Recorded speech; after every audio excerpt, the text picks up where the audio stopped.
Se 100 anos atrás a preocupação do judiciário era com o uso da máquina de escrever pelo juiz, hoje a preocupação é com o uso da inteligência artificial. Será que a figura do juiz vai ser substituída pela figura do robô? Para conversar sobre o uso da inteligência artificial no Poder Judiciário, eu converso com o Dr. Luiz Fernando Bandeira de Mello, que é advogado, consultor legislativo do Senado Federal e ex-conselheiro do Conselho Nacional de Justiça. Eu sou Letícia Giovannini Garcia, promotora de justiça, e este é o Direito ao Ponto, o podcast da FEMPAR. Bem-vindo, Bandeira, ao Direito ao Ponto, que é o podcast da FEMPAR. Hoje nós vamos conversar aqui sobre o uso da inteligência artificial no Poder Judiciário e agradeço ter aceitado participar desse episódio, até porque você foi o relator dessa resolução última do Conselho Nacional de Justiça regulamentando o uso da inteligência artificial no Judiciário. Então, para começar, eu gostaria que você trouxesse os principais pontos dessa resolução. Eu sei que já havia uma resolução antiga de 2020 tratando do uso da inteligência artificial, então eu gostaria que você trouxesse assim, os principais pontos dessa nova regulamentação e, em especial, em que medida a gente vai conseguir, através dessa formatação, dessa regulamentação, compatibilizar o benefício aqui da celeridade dos processos com o uso da inteligência artificial com a necessidade, a importância da gente manter o caráter humanista do direito. Bom, inicialmente, obrigado, Letícia, pelo convite. É uma satisfação estar aqui no Direto ao Ponto. Tenho certeza que essa iniciativa da FEMPAR vai trazer muitos frutos positivos. Vou tentar falar um pouquinho aqui desse desafio que foi a regulamentação da IA, né, no Judiciário. Inicialmente, sim, você tem razão, existia já a Resolução 332 do CNJ que regulamentava a inteligência artificial de uma forma ainda precoce. A IA que existia até então era basicamente uma que servia para colocar os processos em caixinhas,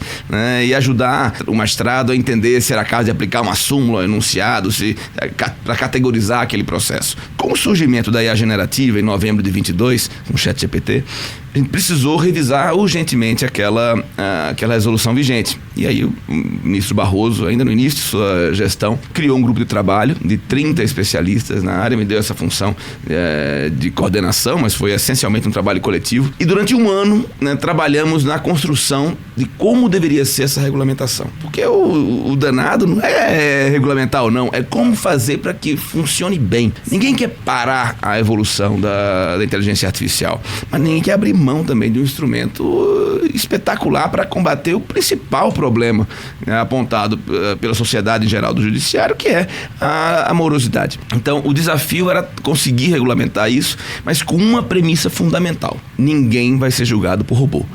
Isso eu tenho repetido quase como um mantra, para as pessoas ficarem muito tranquilas que sempre haverá, nos termos da resolução, né, um magistrado humano avaliando cada um dos casos. Evidentemente, uma vez que ele decida o caso, né, a IA pode ajudar a minutar uma decisão que expresse, né, em palavras aquele conteúdo, mas vamos ter a oportunidade de falar bastante sobre isso. Sim, hoje. Eu acho que essa é a grande preocupação digamos, da pessoa, do cidadão que, quando escuta falar em uso de inteligência artificial pelo Poder Judiciário, como que vai ser isso? Quem que vai, afinal, me julgar, né? Mas isso realmente é interessante, até porque nós sabemos que o Judiciário brasileiro é um dos que tem o maior número de processos no mundo, né? Então, realmente, acho que isso vai ajudar muito nessa questão da celeridade. E como que vem sendo feito hoje nos tribunais? Assim, já existem sistemas, já estão sendo implementados esses sistemas nos tribunais?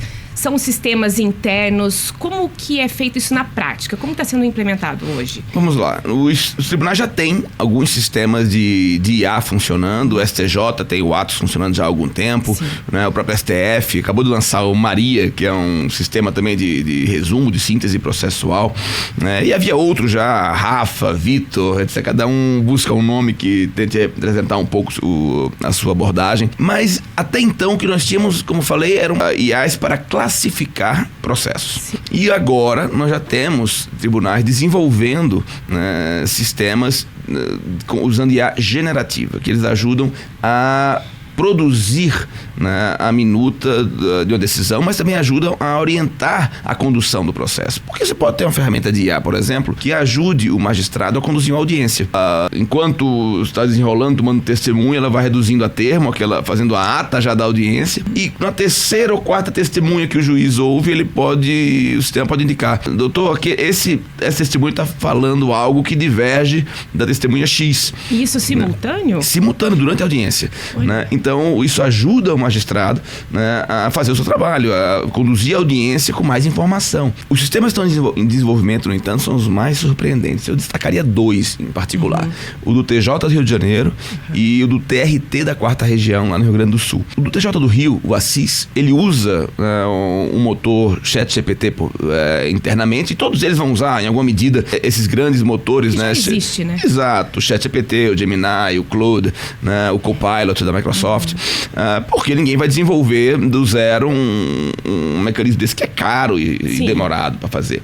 Mas o que importa é que eles vão adicionar camadas de personalização, né, nesse software, que vão permitir que ele entregue um resultado muito mais preciso. Então, nesse caso do TJ do Rio, que chama-se Assis, o assistente, né, deles, eles fazem uma indexação de todos os processos do tribunal, buscando as palavras-chave, associando-as e criando uma base de dados para cada processo. Em cima disso, o magistrado vai subir, fazer um upload das sentenças e decisões que ele já proferiu. Ao fazer isso, eu consigo que o sistema entenda não só a compreensão do direito que o magistrado tem, porque em várias questões os magistrados podem pensar diferente, numa questão de caução, questão de guarda de filhos, uma questão de direito penal, né? Então, naquelas decisões, o magistrado já vai mostrar como ele pensa, e além disso, o estilo redacional do magistrado vai ser apreendido pelo sistema a fim de emular, né, esse estilo de redação nas decisões que ele vai minutar. Acima disso, você vai ter uma interface de utilização, né, onde o usuário, no caso o magistrado, o assessor, vão dar instruções para o sistema, ou perguntar ao sistema, né, informações para chegar a seu juízo de valor. E você pode perfeitamente chegar lá e dizer: olha, processo número tal, eu gostaria de um relatório do processo. Então o sistema de IA vai fazer um resumo, talvez até melhor às vezes do que um assessor humano, que vai estar talvez mais imparcial, e pode fazer até uma análise jurídica da questão de direito envolvida. Mas se você pedir, redija o dispositivo, que é aquela parte da sentença final, né, onde diz julga procedente, improcedente, aplica multa, condena aquilo, a isso, o sistema vai dizer: não posso redigir o dispositivo, Vossa Excelência que tem que dizer como devo julgar os pedidos. Os pedidos são esses aqui, pá, né? E aí o magistrado pode dizer: olha, eu quero julgar o primeiro pedido improcedente, o segundo procedente em parte, e o terceiro eu não vou conhecer. Algo assim. E a partir disso, o sistema pode minutar uma decisão. Mas a essência da decisão é humana. Que é o dispositivo. Exato. E é por isso que a resolução empurra, ou de certa forma conduz, né, os tribunais a usarem versões de sistema de IA generativa personalizadas para o tribunal. Isso vai ter uma série de vantagens, né? Vai ajudar a fiscalização pela corregedoria, vai ajudar a acabar com aquele problema da alucinação. Sim. Seguramente seus ouvintes já ouviram falar de casos em que a IA criou uma jurisprudência inexistente, né? Isso por quê? Por que ele cria do nada? Porque o sistema é programado para criar texto a partir da associação de palavras que são vistas em diversos contextos juntas.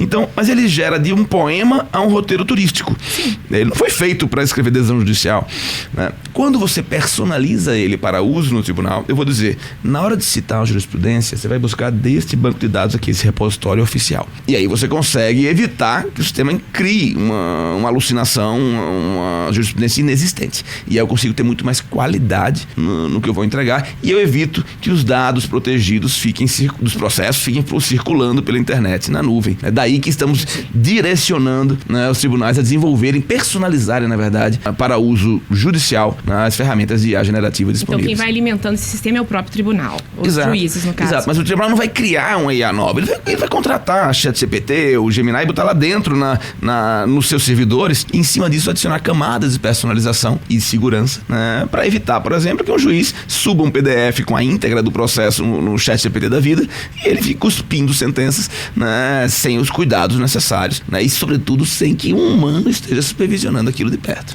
Que eu acho que essa é uma das grandes preocupações, né?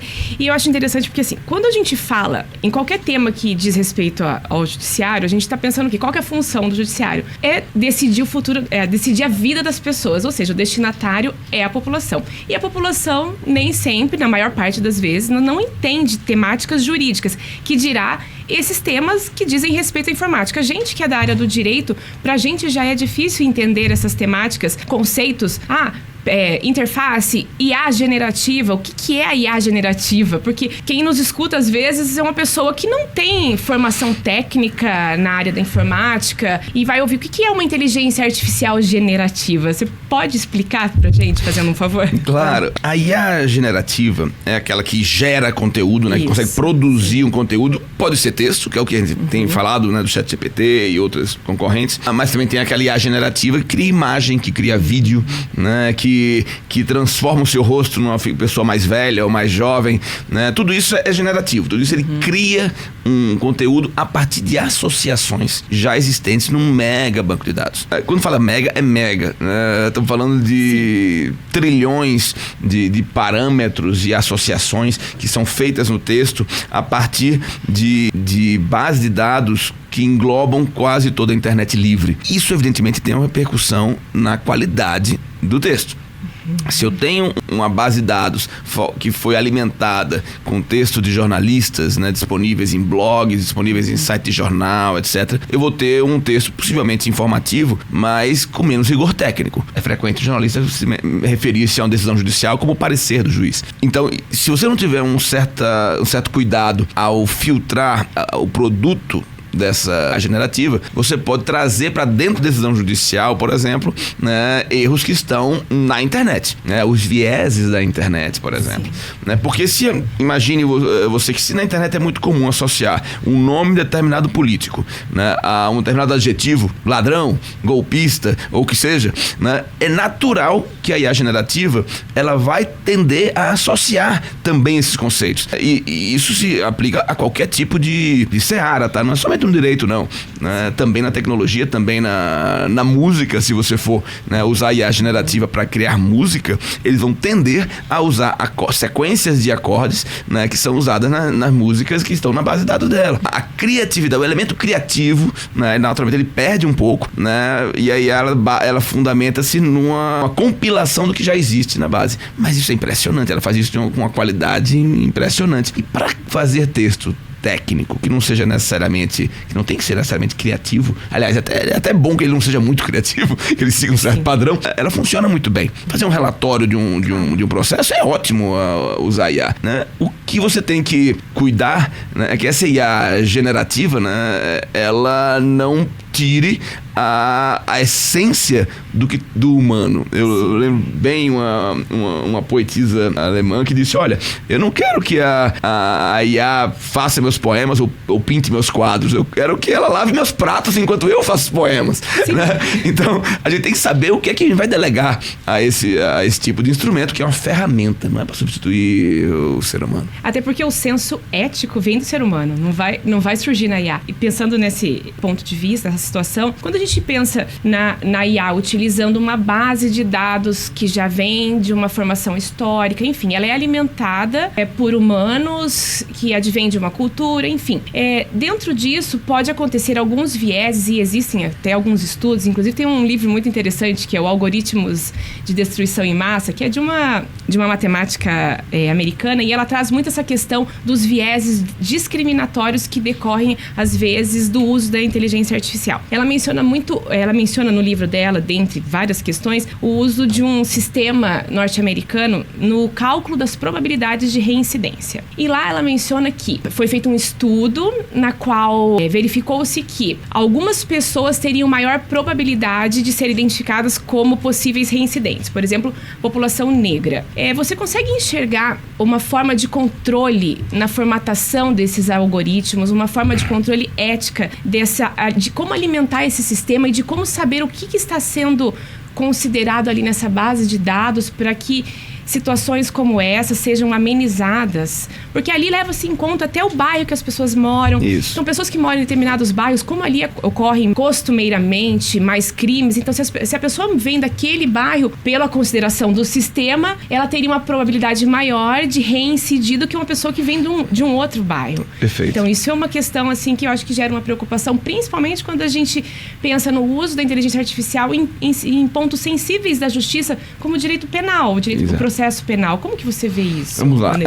Tivemos, inclusive, um episódio dramático recentemente na Espanha, onde eles têm um sistema de IA que é usado justamente para avaliar a possibilidade de reincidência. E o determinado caso, que era um caso de violência doméstica, né, o sistema apontou que havia 95% de chance do cidadão não reincidir. Então, o juiz revogou as medidas protetivas que estavam em curso e no dia seguinte o cidadão foi lá e assassinou a esposa. Então, isso gerou... Já tiraram do ar o sistema na Espanha desde então, né? E no Brasil, na nossa resolução, foi especificado como de alto risco um tal sistema, né, e que busque predição de comportamentos e vedado o uso para valoração do indivíduo, né? Porque você pode ainda usar o sistema para análise sociológica, né, para análise de populações. Sim. Ok, mas quando você passa para analisar o indivíduo, o risco do erro é muito maior. Então, a ideia é que isso não seja usado, por exemplo, no Brasil,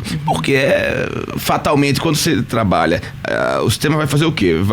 Aqueles reincidentes moram na periferia, né, são negros de baixa renda e baixa escolaridade. Sim. Então, se tem um cidadão com esse perfil que é condenado por algum crime, o sistema vai dizer que ele tem alta chance de reincidir simplesmente por ele vir daquela comunidade, por ele ter baixa escolaridade, etc. Então, você não pode, né, partir de certos pressupostos. O viés tem que ser controlado e é por isso mesmo, né, que você deve usar a IA generativa personalizada para o uso no judiciário. Porque numa eventual análise de perfil, você tem que desprezar o bairro, tem que desprezar... Sim, considerar todas essas exato, questões. O sexo, a raça, etc.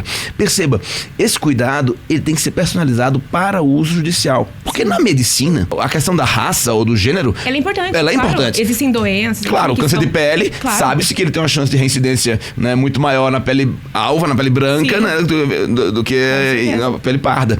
Então, você precisa dosar essas variáveis, parâmetros, que é como chamamos, né, tecnicamente, né, no mundo da computação, né, para que eles sejam utilizáveis, né, no judiciário. É por isso que a resolução do CNJ tenta orientar os tribunais a desenvolverem e personalizarem essas IAs, mas eu quero fazer um ponto importante. A ideia não é estimular cada tribunal a fazer a sua IA generativa. Vai ser um desperdício de dinheiro público terrível. A ideia é que, lógico, temos tribunais que já largaram na frente e, na medida do possível, esses tribunais vão compartilhar a tecnologia na PDPJ, que é a plataforma digital do Poder Judiciário, e permitirão que outros tribunais já passem a desenvolver a partir daquele estágio. Vão fazer personalizações, porque o ramo da justiça muda, o TRT faz uma coisa, o TJ faz outra, mas você consegue ter um desenvolvimento colaborativo, né? Isso é uma outra preocupação que o CNJ teve ao regulamentar a matéria. Sim, isso é interessante, até porque unificando fica mais fácil de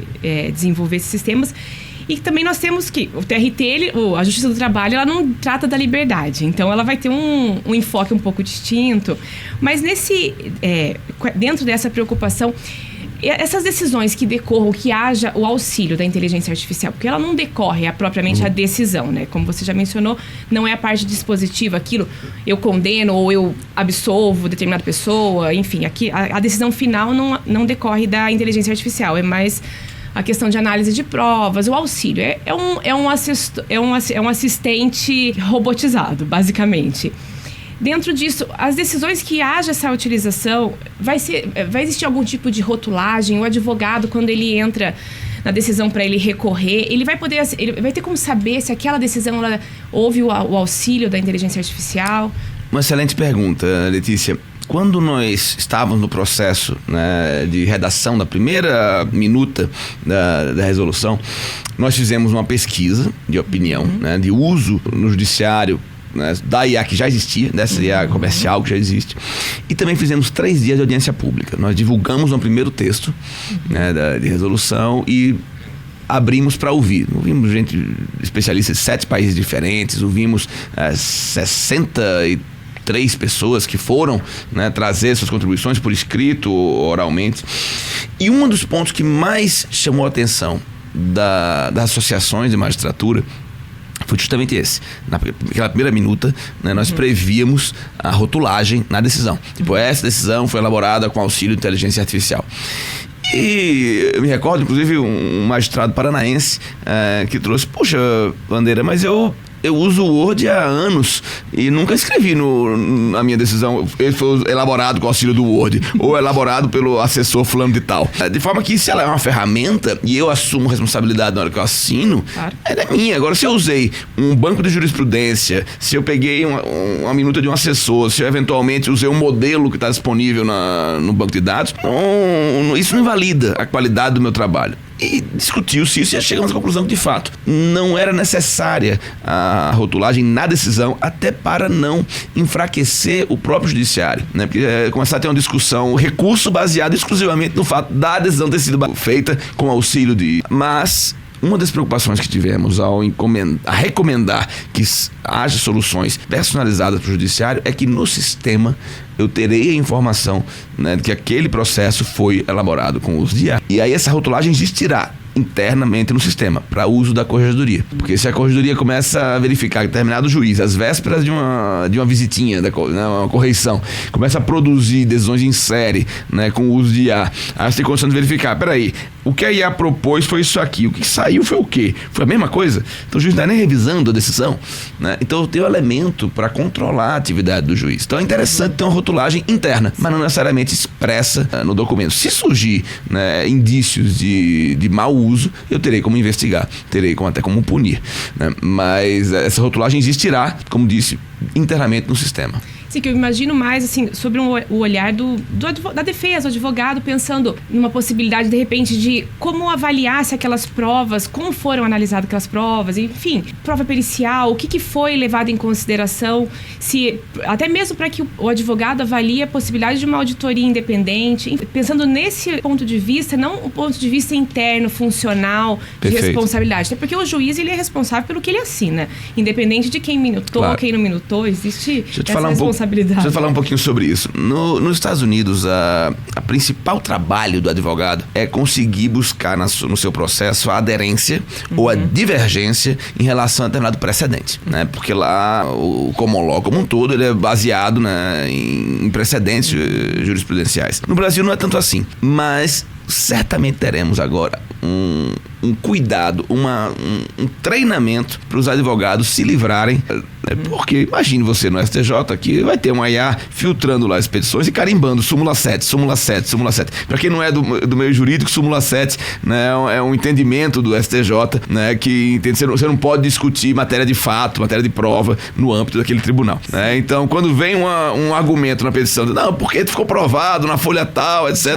Pá, súmula 7, arquivo. Exato. Então, o trabalho do advogado vai mudar um pouco no sentido de deixar, tem que botar na petição um capítulozinho. Por que não é caso de súmula 7? Né? Preliminar. Exato, preliminar. Né? Isso faz parte da evolução do nosso trabalho. E se me permite, sobre a evolução, nós ficamos discutindo às vezes os detalhes da IA. Não é a primeira vez que no Brasil a gente debate a tecnologia no uso do judiciário. Em 1920, houve na Corregedoria do Rio de Janeiro uma petição que buscava proibir os magistrados de usar a máquina de escrever. Não é elétrica, tá? Aquela antiga mesmo, Olivetti, né? Porque a lei orgânica da magistratura dizia que ela devia ser redigida e assinada pelo juiz. E aquela época entendia-se como redigida, manuscrita. Então, as sentenças quase sempre eram manuscritas, né? E o requerente daquele processo entendia que tinha que continuar a ser assim. Anos mais tarde, na década de 90, em São Paulo agora, surgiu um procedimento em que se discutia a vedação do uso do Word, um software de computador, né, editor de textos. E qual era o argumento? Que ele permitiria que, em tese, o juiz copiasse e colasse o argumento de um outro processo naquele caso. E que ele não estaria julgando o caso, estaria copiando um raciocínio de outro caso. Era a inteligência artificial do momento. Exato, né? Certamente daqui a 30 anos esse debate que estamos tendo aqui vai parecer anacrônico. Sim. Como é para nós hoje alguém querer proibir o uso do Word ou da máquina de escrever no século XX, né? Então, O que vai acontecer são adaptações, né? A IA é uma ferramenta. E ela, assim, ela é uma ferramenta que ajuda a equipe do judiciário, os assessores, os assistentes, que em grande medida redigem boa parte das decisões, sobretudo aquela parte de relatório e tal, para trabalhar mais rápido. Mas não é para trabalhar sem supervisão, não é para trabalhar sem revisão. O juiz, em vez de perder 3 horas do expediente para redigir uma decisão de 10 laudas, ele vai certamente usar a IA para fazer um primeiro esboço. Em cima desse esboço, ele vai colocar lá os parágrafos e as teses que ele julga relevantes. Análise de prova, que você tocou na sua pergunta. O Assis do Rio de Janeiro se recusa a analisar a prova. Ele faz comparação de testemunhos, que são de texto, né? Mas ele não analisa foto, não analisa vídeo, não analisa esse tipo de coisa. Ele consegue degravar, né? Ele consegue degravar, né? E o juiz analisa. Isso é interessante. Entende? Facilita bastante. Exato, porque a ideia é que o convencimento, a convicção sobre o que aconteceu no processo seja humana. A inteligência humana, não tem como... Exato, a inteligência humana vai orientar, né? Se o juiz vai dizer pro sistema, olha, eu acho que o réu é culpado, deve ser condenado a X anos, né? E aí o sistema vai fazer uma minuta de decisão, traduzindo em texto aquele entendimento com base no que o juiz já produziu antes, né? Com base no que ele entende em relação a atenuantes, a agravantes. Isso vai ficar no direito penal, no direito tributário, no direito do trabalho. Nós temos uma série de discussões que são polêmicas, né? Que o direito permite essa dialética, né? Então o sistema entenderá como o juiz pensa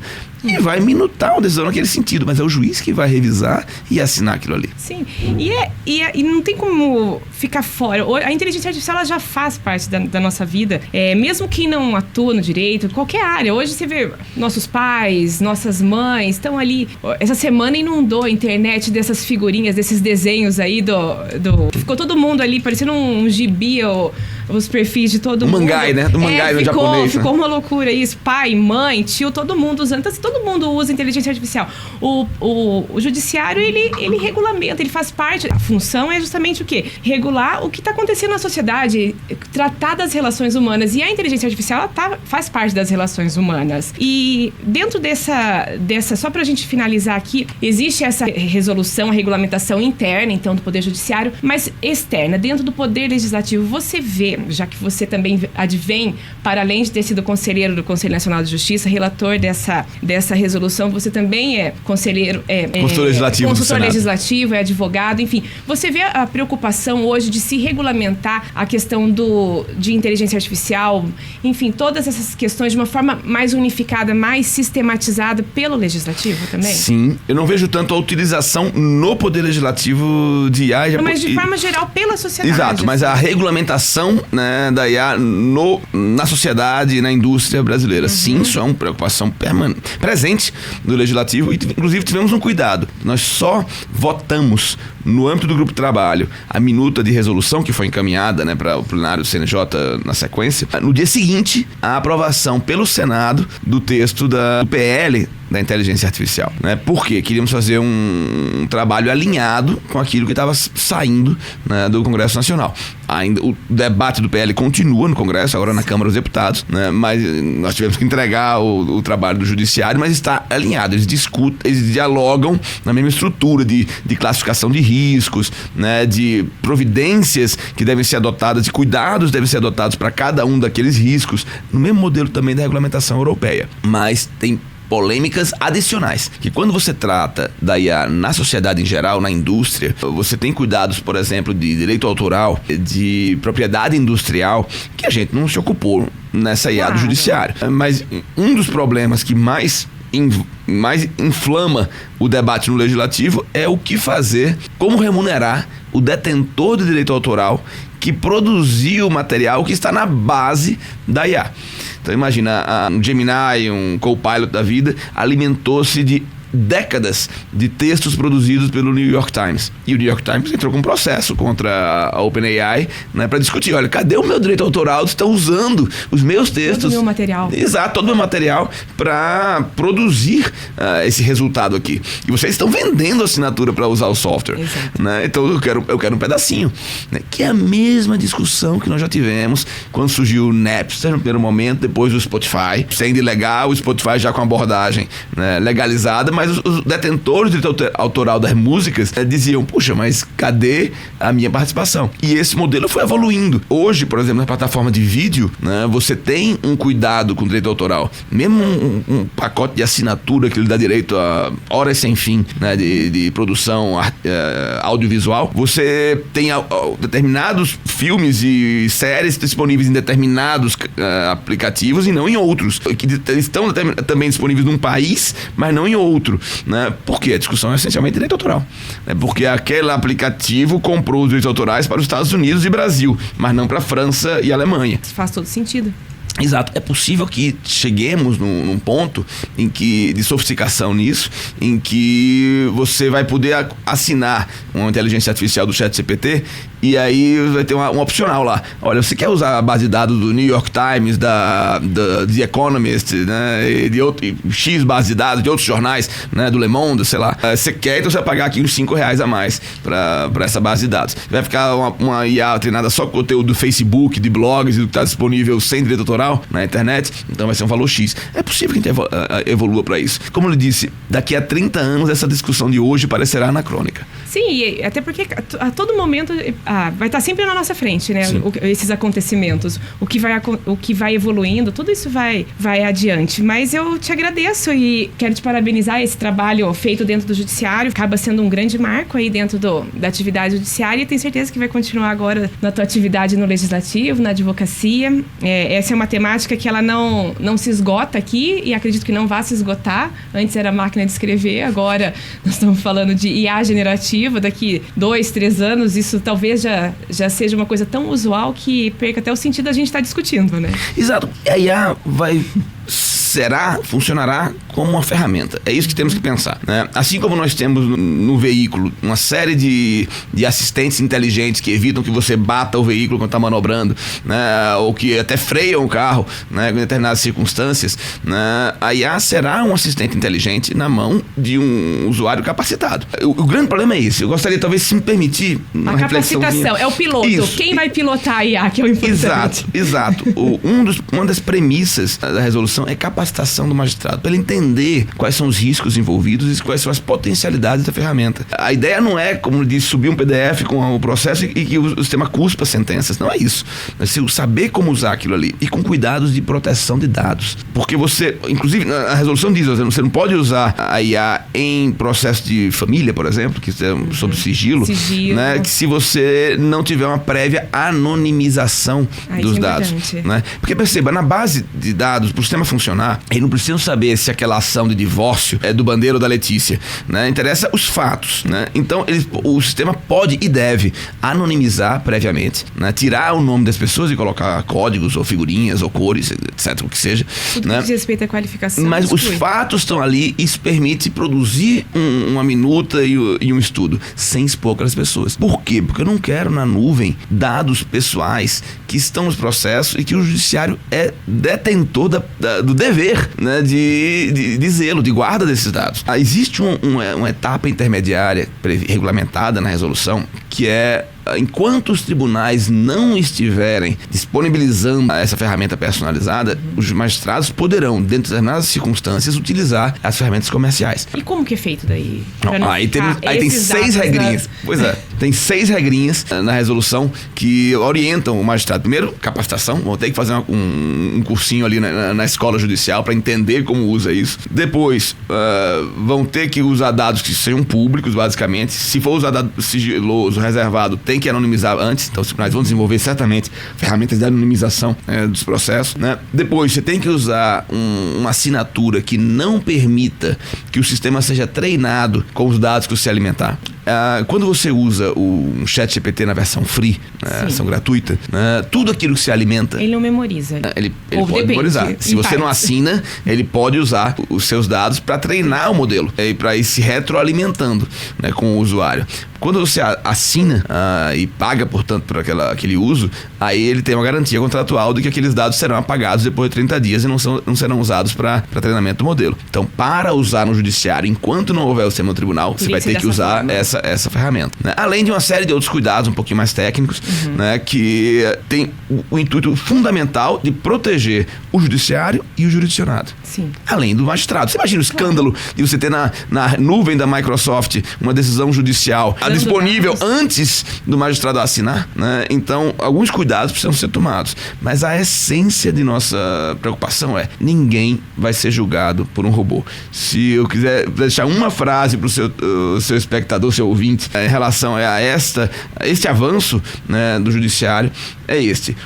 O Brasil está nitidamente, eu digo isso sem nenhum medo de errar, tá? Depois de 4 anos no CNJ e ter participado de eventos internacionais, inclusive discutindo tecnologia no judiciário, o Brasil é um dos países que mais investe, que mais usa tecnologia no judiciário em todo o mundo. Nos Estados Unidos e na Alemanha ainda existem comarcas que usam processo em papel, processo físico. O processo eletrônico... O europeu tem uma certa resistência a tecnologias, mecanismos informáticos para questões de jurisdição. Isso. E não é só no judiciário, não. Na época da Covid, por exemplo, o parlamento brasileiro, o Senado brasileiro em particular, foi o primeiro a conseguir se reunir depois da decretação da emergência internacional, né? O parlamento dos Estados Unidos ficou 4 meses funcionando com o proxy vote, que é o voto da liderança, né? O parlamento argentino ficou 90 dias fechado. Lá na Inglaterra ficaram 130 dias até admitirem a possibilidade de colocar um telão dentro daquele histórico prédio do parlamento, né, do Big Ben, lá do parlamento britânico. Porque a gente tem um volume populacional e de demandas que justifique e não tem como... Ou talvez sejamos menos arraigados a determinadas tradições e protocolos. Também. Né? Então, o Brasil tem investido em tecnologia, até porque se não fizer isso, a gente não sobrevive. Né? O sistema bancário brasileiro já é um dos mais avançados de tecnologia, porque teve que lidar com a inflação durante muitas décadas. Exato. Né? Então, a preocupação é: vamos trazer essa tecnologia, vamos importar e incluir isso como ferramenta à disposição do magistrado, né? Mas ninguém será julgado por robô. Então a gente pode dizer que o direito vai continuar sendo uma ciência humana. Seguramente. Se ciência for, humana será. Se continuar como ciência, que seja humana. É isso. Tá certo, obrigada. Uma satisfação, obrigado pelo convite, obrigado pela oportunidade e seguimos aí à disposição para qualquer outra eventualidade.